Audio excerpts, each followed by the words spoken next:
When the weather warms up, so does the real estate market. Sounds obvious, right? It's true. Spring typically means more home sales. But how will the current interest rates affect people's decisions? What about inventory? Is it high or low? And does that benefit the buyer or the seller? And how do those factors take into account a certain price point or area of the triad? Now it's not so obvious, is it? That's why you should turn to the Ginther Group to make sense of it all. You need someone you can rely on to assess your situation, read the data and trends, and point you in the right direction. Interest rates, inventory, even new construction. There are so many factors that impact our local market. And you should get your information from the folks right here in our backyard.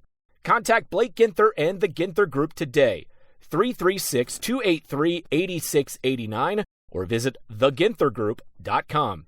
Buying, selling, investing, or just learning, whatever you need, start now. And like me, you can become a Ginther Group client for life.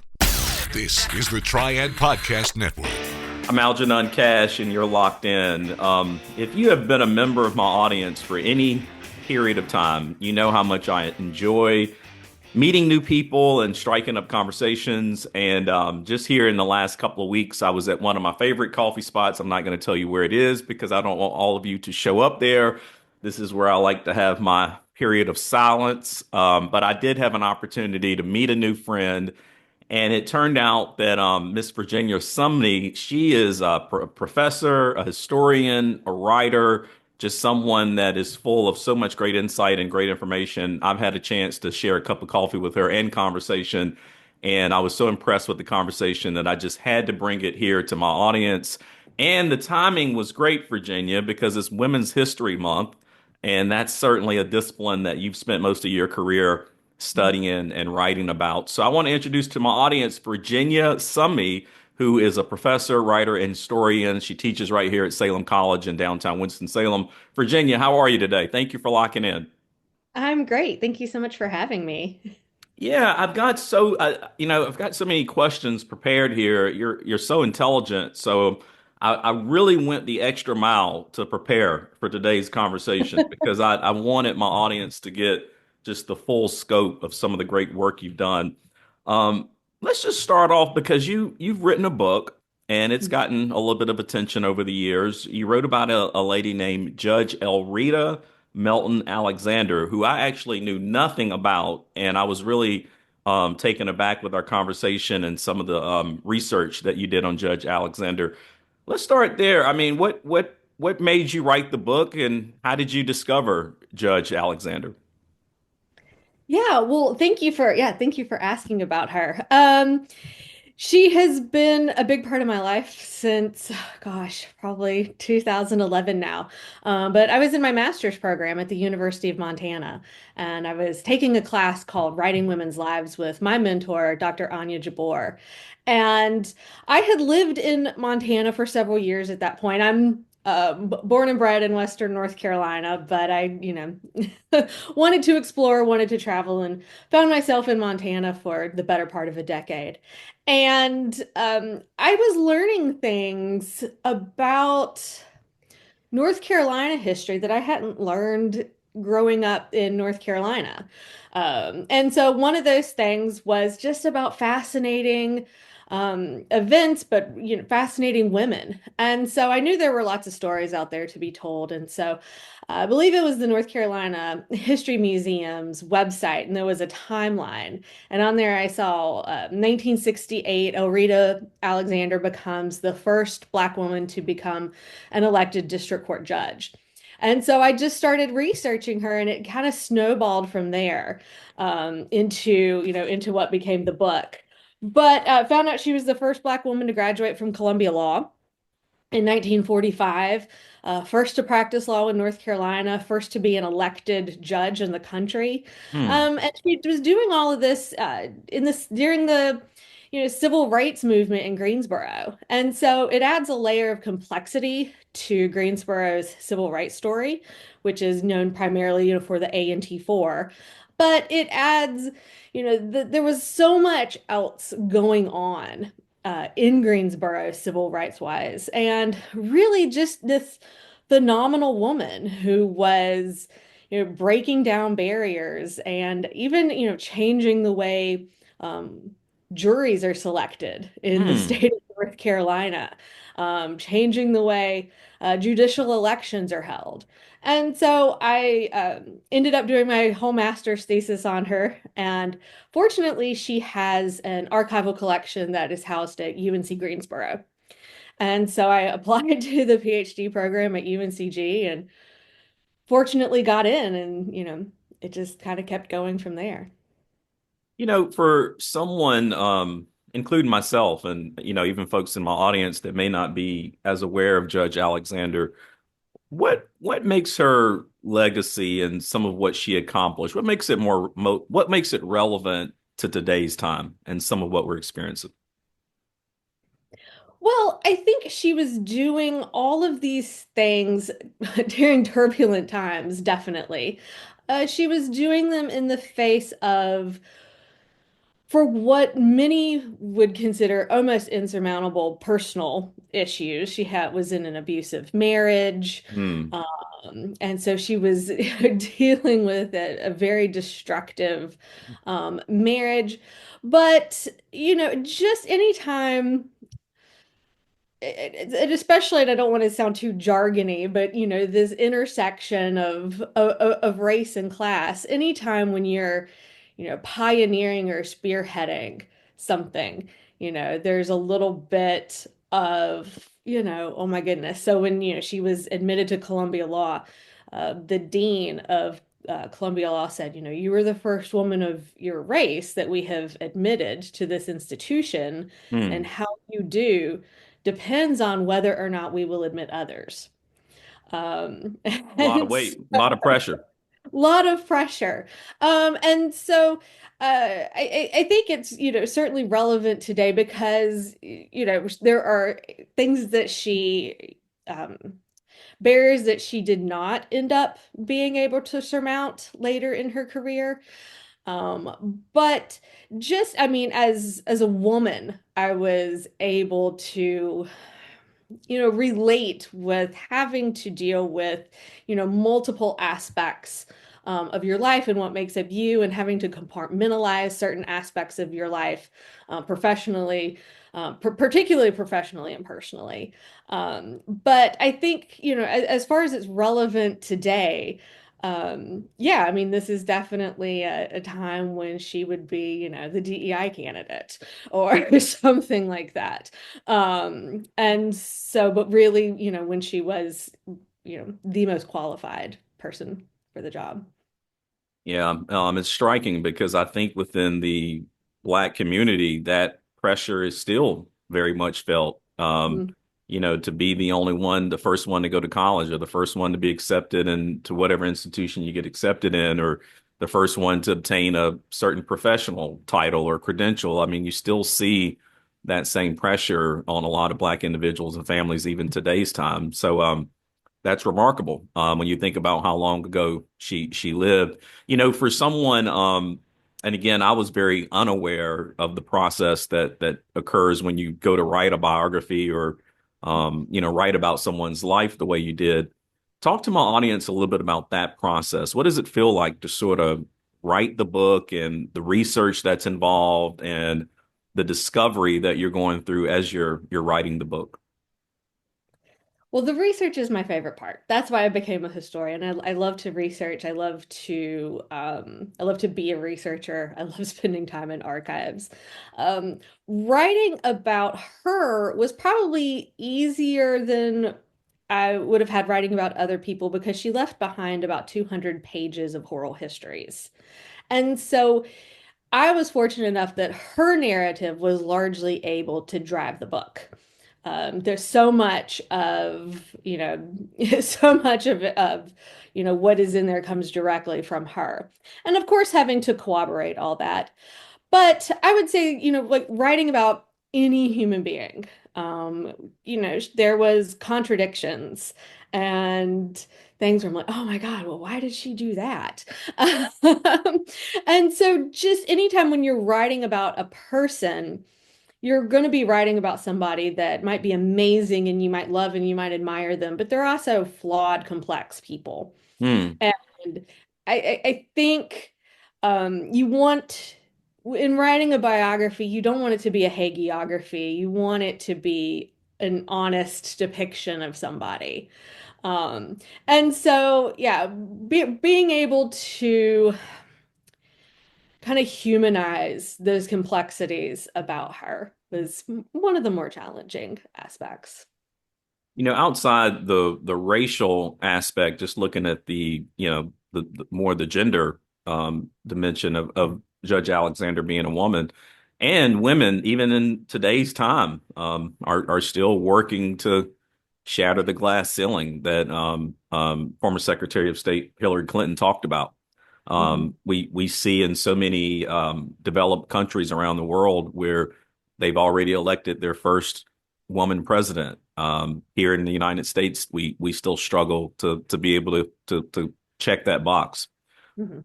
Thinking about Judge Alexander and the story her story and what you wrote about and what you learned, what are some strategies that maybe she was using in a male-dominated society in her time that would be applicable or could be leveraged in today's time? Yeah. Like I said, she was a master at compartmentalization.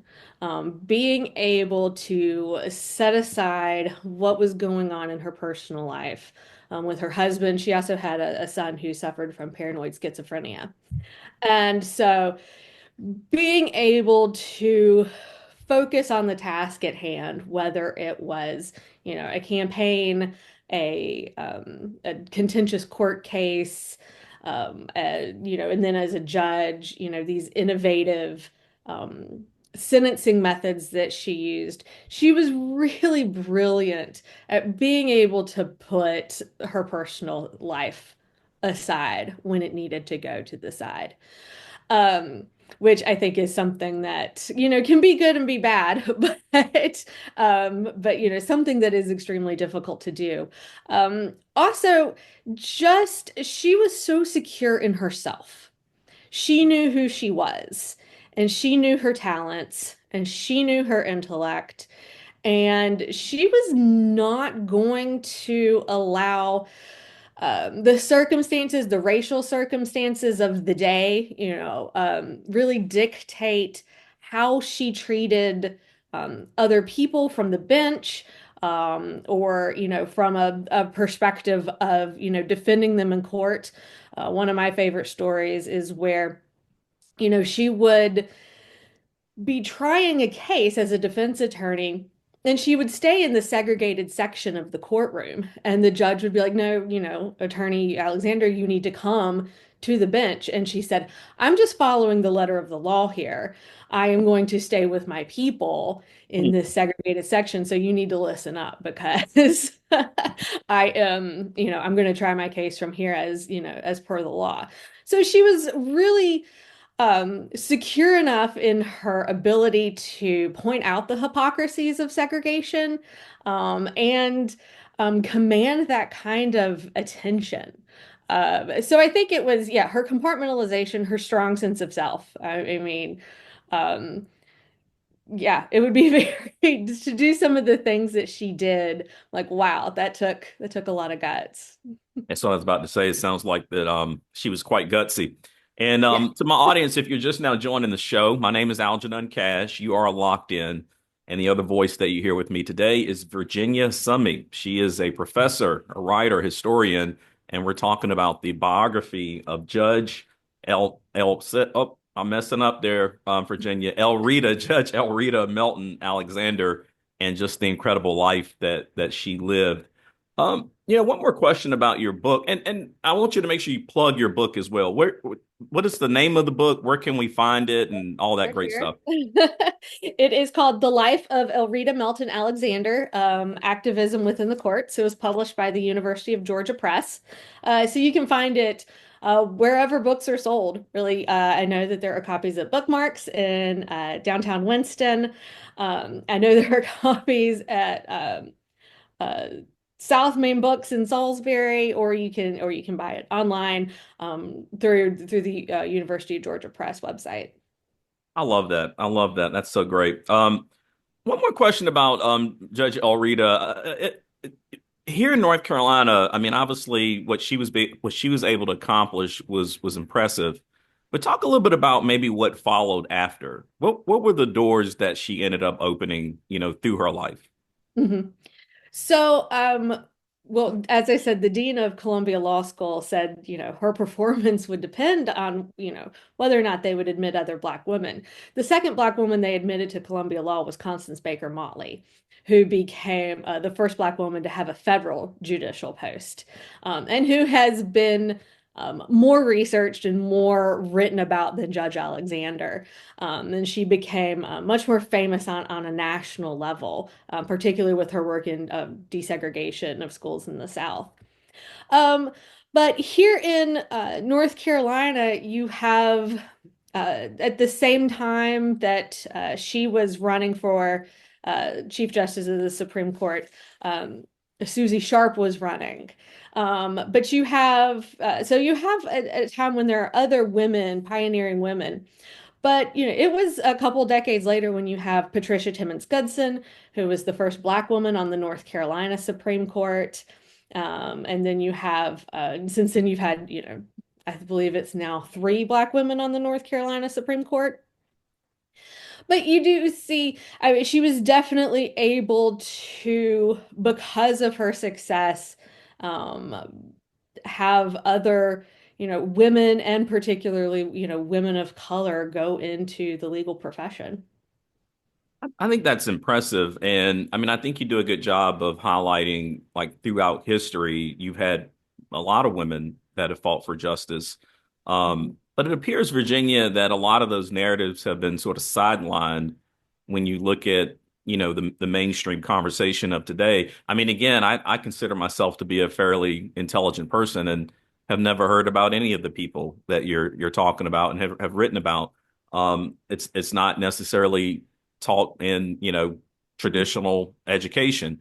So what patterns have you noticed that have sort of downplayed or sidelined women's contributions throughout history?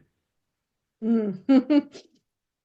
Um, well, I think particularly unless you are a historian, unless you're getting, a bachelor's degree or above in history, there's so much that you have to teach, particularly in a K through 12 curriculum, and you have to hit certain high points. And so there's, simply not enough time to get to every single fascinating story that's out there. And I think that's one of the reasons why in addition to teaching, work in the public history realm.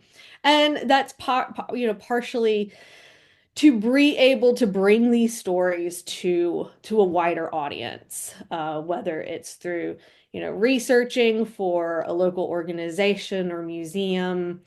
But there just hasn't been, and as far as she's concerned, Elreta is concerned, I'm not sure why there hadn't been a whole lot about her. As I mentioned, Justice Patricia Timmons Goodson, who was the first Black woman on the North Carolina Supreme Court, had written an article about her in the Elon Law Review. But when I was really getting started on my research, that was about it that was written about her. Hmm. Um, and so I would, first of all, I would encourage other historians to, you don't have to go very far to find, really amazing stories about really amazing people. I was in Montana writing about her, but I just, we joke in my family that she ended up bringing me back home. And so, I don't have all the answers as to why she's been, overlooked, except, obvious issues of, racism and sexism that are, pervasive everywhere. But yeah, I would say that, the stories like hers are unique, but there's still lots of them out there. It's time to get serious about your financial future. It's never too early, but it could be too late to get started. And that's oftentimes the hardest part, getting started. How much do I save? Where do I invest? Do I save for college or retirement? How much for each? And who do I talk to about it all? Okay, we'll keep things simple for now and help you answer the last one. we recommend you begin with a local financial advisor. And that's Jennifer Johnson of Three Magnolias Financial Advisors. She'll sit down with you for a complimentary introductory consultation and go over all of your questions. Get started on the path to achieving your financial goals. Visit threemagnoliasfinancialadvisors.com or call 336-701-1600. Get comfortable with your financial future. Three Magnolias Financial Advisors. Retirement, financial planning, and investments. Securities offered through Private Client Services. Member FINRA SIPC. Investment advisory services offered through Three Magnolias Financial Advisors. Three Magnolias Financial Advisors and Private Client Services are not affiliated. Private Client Services is under separate ownership from any other named entity. Springtime brings so many special occasions, so why not spring into Dewey's for all your celebration needs? From custom, unique cakes to balloons and party tableware to the perfect gift, Dewey's is your one-stop shop in the Triad. Even if you don't have a big event on the horizon, it's always a great day to stop by your local Dewey's Bakery, especially on Mondays for a free Cake Square Day. No purchase necessary and available all year round at any of their Triad area locations in Winston-Salem at Thruway Shopping Center and Renolda Manor, and in Greensboro at the Friendly Shopping Center. Need to place that order now? Visit local.deweys.com, and as a listener of the Triad Podcast Network, you'll receive 25% off by using the code PODCAST. Our friends at Dewey's are always finding great ways to give back to our local community, providing millions of dollars to nonprofits. Your organization can also partner with Dewey's to raise money. Just email cake@deweys.com to learn more. Don't miss the chance to make your event even more special with an order at local.deweys.com. Use the promo code PODCAST for 25% off. Dewey's. Celebrate every day. Well, how about this? Help us understand, since we're learning so much history today, and I love history. That's why I think I'm so drawn to you and can have these long conversations with you. Because even today we had coffee. I think we were together a couple hours, and I could have did another couple hours just because I felt like I was learning so much. And I spent a lot of time, watching historical documentaries and reading books, and I'm just fascinated by history, and I'm fascinated by the patterns that you can see in history because those patterns typically they reveal themselves again. History does repeat itself. So for someone like me and many others that don't understand how historical curriculum comes together, help walk us through that a little bit. How does the curriculum within the education system around history come together? How do we select or choose what we're going to talk about and focus our attention on and what we're going to some degree ignore? Right. And that's a question for somebody more experienced in curriculum development than I am. I've never worked in K through 12 schools. I just, am a product of, North Carolina public schools, in a good way. But yeah, right now, what I know as somebody who teaches on a collegiate level, there is lots of questions about, what are we going to be able to teach? What are we going to be allowed to teach? Mm. And very scary questions that we're kind of faced with at this moment. And so I would say, yeah, much of it is political.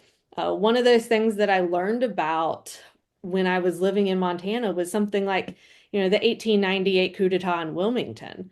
Mm. That wasn't taught in North Carolina public schools until very, very recently. And certainly not when I was coming through in the 80s and 90s. And so, yeah, there is a lot of focus on, I would call it feel-good history. And history, I think this has kind of become a popular quote now, but history, is it actually very rarely a feel-good subject if you're Mm. doing it correctly.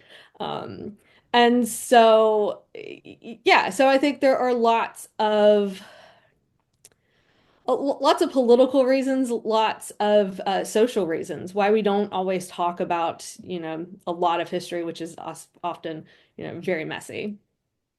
With your role at Salem College here in Winston-Salem, you're a professor there. there's a lot of talk coming out of Washington about DEI. You sort of alluded to it a moment ago in some of your comments. Some of the policies that we're watching over the last 30 days come out of the new administration related to DEI, and we're supposed to be hearing more this week about the Department of Education. I think there's a number of people that are scheduled to be fired, or maybe they plan on resigning. I don't know what phrase or term they want to use nowadays, but there's obviously an overhaul happening with education in our country. How is that influencing and impacting what you do in Winston-Salem at Salem College? Um, First of all, I mean, I'm not speaking for Salem in any in any way. I'm Of actually course. just even an adjunct there. They needed a historian, and I was happy to fulfill the role. And so I'm, incredibly indebted to them uh, for keeping me in the classroom, which I have very much enjoyed, particularly at Salem. But I would say, for me personally, it reaffirms my commitment to being a women's historian, Mm. uh, to being a historian of people of color, and telling the stories that might not get told otherwise because it's brings up uncomfortable truths. So for me, and that's just my personality, my tendency is to double down, and be like, well, I'm just going to teach women's history harder. Um, but yeah, I think it definitely for me has, reaffirmed my commitment to telling, yeah, to telling the stories about women and people of color in this country, because it is really, particularly, I'm teaching African American history at Salem this semester, and it's such an important class. And it's the foundation of American history. It's not, an ancillary part of American history. It is American history. And yeah, so yeah, I'm just more determined to keep teaching those subjects. Yeah. Well, my audience knows I've often stated that I think the African American community or the Black community, however you want to say it, we are by far one of the most patriotic members of America for sure. And we've put a lot of blood, sweat, and tears into building this country. And we should recognize that. We should recognize the contributions that we made and that this is our country, very much so. Even if people, others may not seem to believe that. It's very important that we believe it. You talk about African American history, and I can tell you're someone that's passionate about people of color and obviously the historical context. You wrote an op-ed on the famed Confederate monument. You called for its removal due to its reinforcement of systemic racism. What kind of pushback or even support did you receive? And how does this reflect the broader debate on just our historical memory? Yeah. I got, I would say it was, I got a lot of praise, and I joked that I really don't talk to anybody I went to high school with either, except for a couple people. So I was actually really proud of that piece. And it was even, brought up in, the Salisbury City Council. I went to high school outside of Salisbury in East Rowan. And I think it was reflective because the people who were so angry about what I wrote. Well, of course, there was the, well, you can't remove history. I'm like, nobody's removing history. A statue is not history. Um, a statue is, a very small piece that, chooses to commemorate a certain aspect. But, nobody's really teaching history via statues. Um, but, but particularly one of the reasons why I was so having went to high school out there, and then I stayed in Salisbury and went to Catawba College. Um, it goes back to some of the things that I learned, as a graduate student, that, Granite Quarry, North Carolina was the home of the Grand Master of the Ku Klux Klan in the Mm, 1960s. mm, And that a lot of people who I grew up within that area didn't know that. But even if that's not emphasized, there was still an attitude, a systemic issue that and a systemic attitude um in that area. And so I was, really, honored that I got to write that piece, because it is, and I think I said this, it's a signal that Salisbury is not going to, or any city that takes down their Confederate monuments, that we're not going to honor the worst parts of our past, but go forward, as an inclusive community.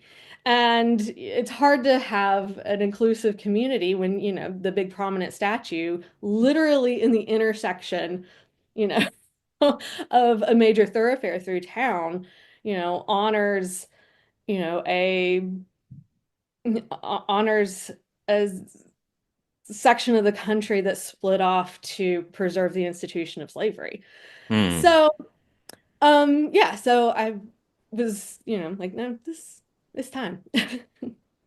We had the same debate here in Winston-Salem, and I can recall my good friend who's the former mayor of Lexington, Newell Clark. They had a similar debate down in Lexington, and I think these debates continue, Virginia, right? All around the South and the country. How do we handle, how do we handle the statues then, in a way that we still promote honest historical education? I mean, what's your opinion on that? Well, I think we honor, accurate historic education. I mean, and it does go back to issues like, curriculums, and things like that. Of course, there's been lists going around about, what historians or, teachers can and can't say anymore. And we're definitely sliding into an area where it's going to be very difficult to teach accurate. Well, it's going to be very difficult for some to receive accurate historical information. Hmm. If you can't use the word diversity in your classroom or on your in your syllabus, it's gonna, that makes it kind of it's gonna make it tough for a lot of people. Um, but I mean, as far as the continued debates go, I think, just the debate in and of itself and it being so in the news was really able to highlight the fact that, a statue, sometimes is not, sometimes, like I said, honors the worst part of our pasts. Hmm. And it's important to recognize those. Yeah, it may be honest, but we're remembering history honestly, but what are we really shining a light on is what you're trying Exactly. to say, and I totally understand that. Exactly. Just a couple more questions for you, then I'm gonna let you go. I'm telling you, I could do this. We could do this all day. Now, I don't know about my audience because maybe everybody doesn't have the appreciation of history that I do, but for Women's History Month, I just think this is such a great conversation. You're a historian, and you sound like someone who really values historical accuracy and context and so forth. We seem to be in this age of misinformation and disinformation. And to some Mhm. degree, I would start to argue that we are even rewriting history. To Mhm. some degree, we all cannot any longer agree on what the historical facts were.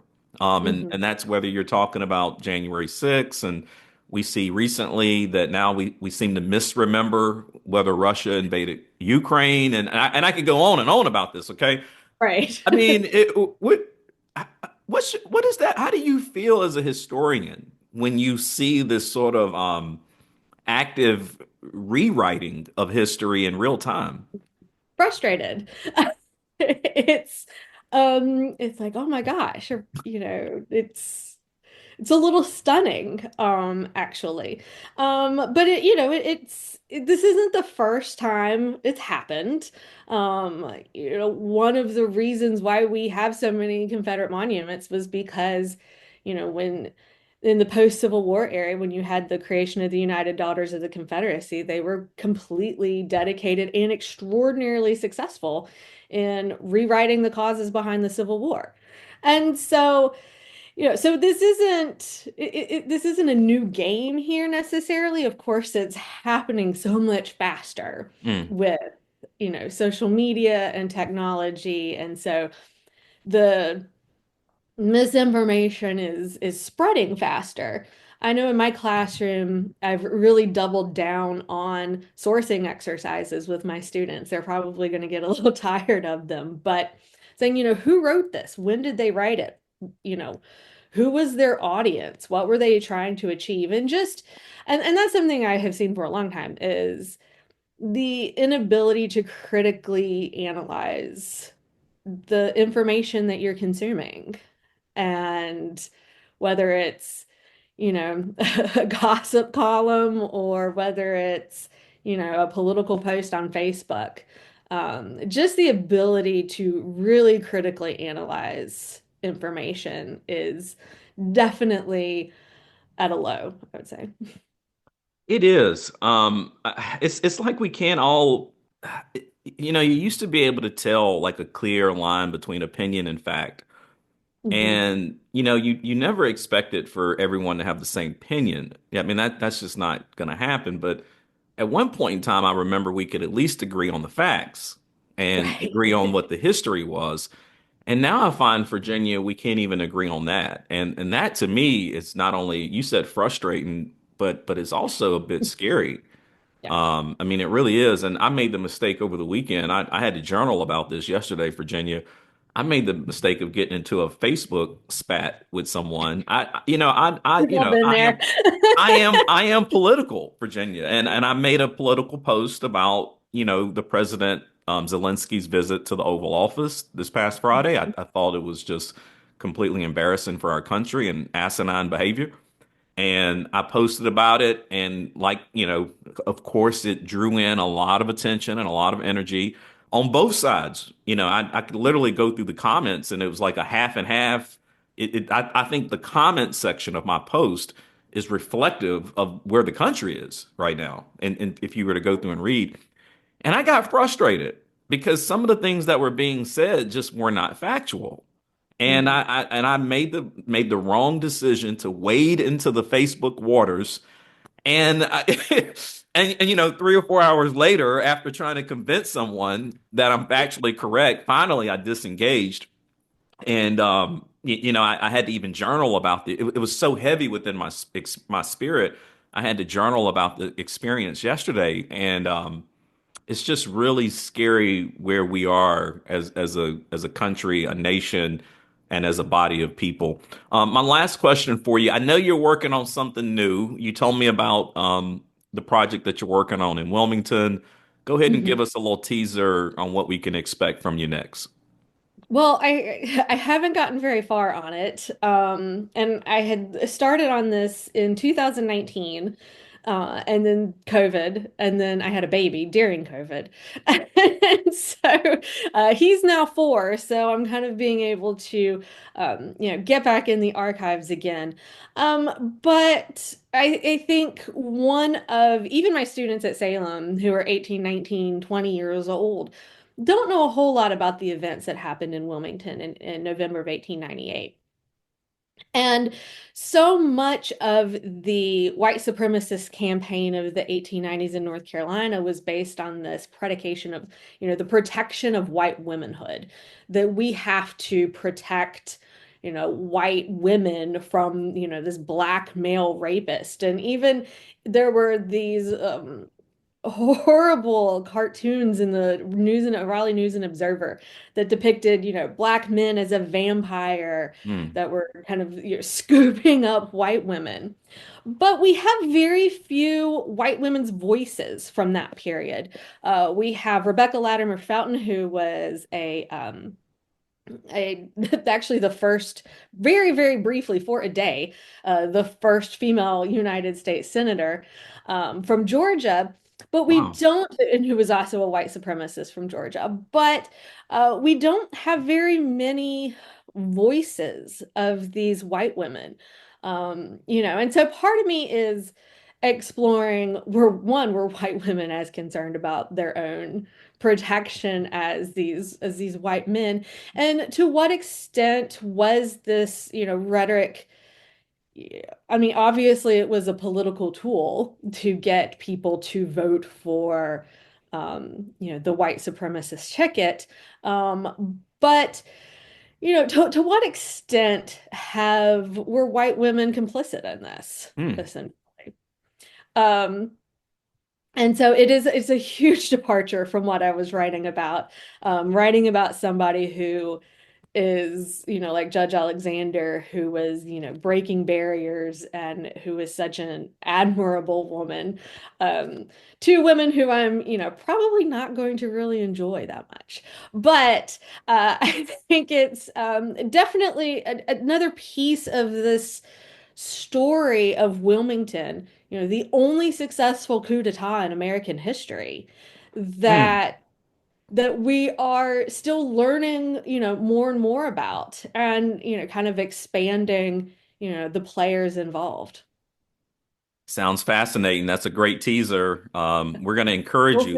The entire Locked In audience is encouraging you, Virginia, to go ahead and get that book across the finish line so that we can read your thoughts and share some of your insight and commentary. Some would argue that we might be in the second coup d'etat of the United States right now. I don't know. We'll have to keep watching here closely, day by day. But thank you so much, Virginia, for joining me. I am so thrilled that we had a chance to meet at our favorite coffee shop, Yes, undisclosed location here in Winston-Salem. You will never know where to find us. Oh, yeah. I look forward to continuing to run into you and having more conversation. And now you are on the list of contributors for the Locked In show. So we will be reaching back out to you and arranging for you to come back and visit once again.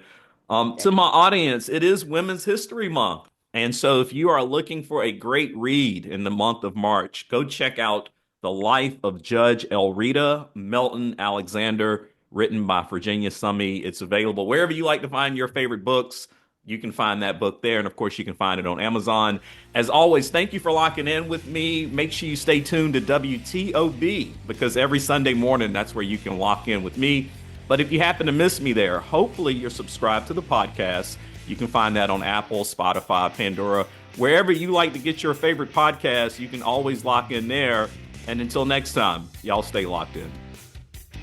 Hey, thanks for listening to this episode on the Triad Podcast Network. Our mission is simple: provide information, advice, and stories about the people and places that make the North Carolina Triad such a great place to be. You can find us by searching Triad Podcast Network on Apple Podcasts, Spotify, pretty much wherever you like to listen. If you like what you heard and want to support the show and those that contribute, we would truly appreciate a rating and review on your favorite podcast app. It helps spread the word along, as do your shares on social media. You can find us on Facebook, Twitter, Instagram at Triad Podcast. To get in touch with us, simply email info@triadpodcast.com. Thanks for listening. This is the Triad Podcast Network.